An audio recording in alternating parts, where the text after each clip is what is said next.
Sometimes names are just names, but other times names are telling you something.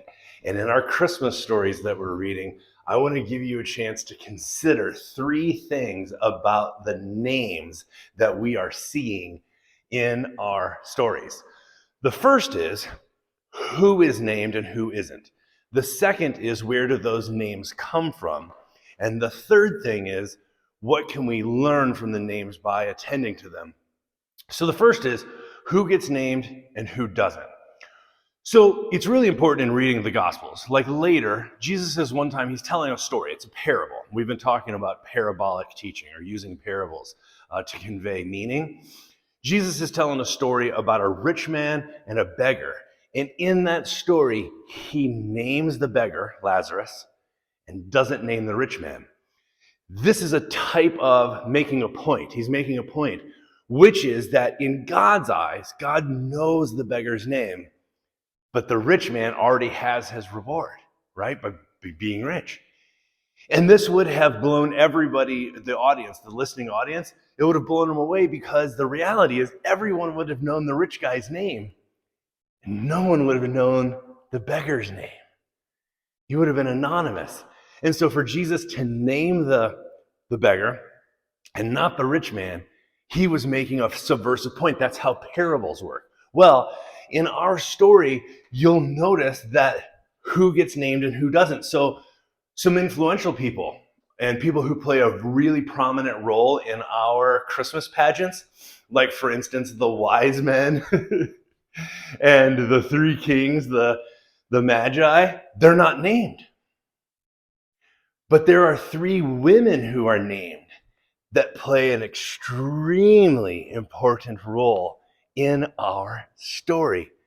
So that's worth noting, in Anna, in Elizabeth, and in Mary. So, and there are some fellas that are named too, which brings us to our second point, which is that the names that we are seeing in our story are all callbacks, in a sense, to a previous time, which is an Exodus, a liberation story of freedom and the Hebrew people being out from under the oppression. In this case, the former story that's being called back to is Egypt. And so what you're going to notice is little things like Jesus.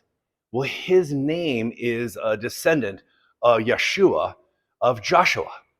It is salvation, right? And he shall save their people from their sins. And like Mary is a derivative of Miriam, Moses' sister. So this is how the storytellers get us back to Egypt. Joseph was in Egypt. So both Joseph and Miriam were part of the liberation of God's people out of Egypt. And so in Matthew's story, tying it back to this Egypt story is a story of liberation and hope. It is a freedom story, a deliverance story, an Exodus story. And this new Moses character that he's telling, even the names of those who he is naming are tying back to prophets and leaders, right, for the people that would have brought a sense of, not nostalgia, because nostalgia now has like a negative meaning, but an awareness of a previous time of freedom and liberation that in their time under the Roman oppression, right, they would have been longing for a deliverance. And this comes to a culmination, by the way, on Palm Sunday, when the laying down of the palms was a revolutionary cry for liberation. And by the end of that week, that Easter week, Jesus is dead. Rome puts him out because he is a threat. So these stories are subversive stories.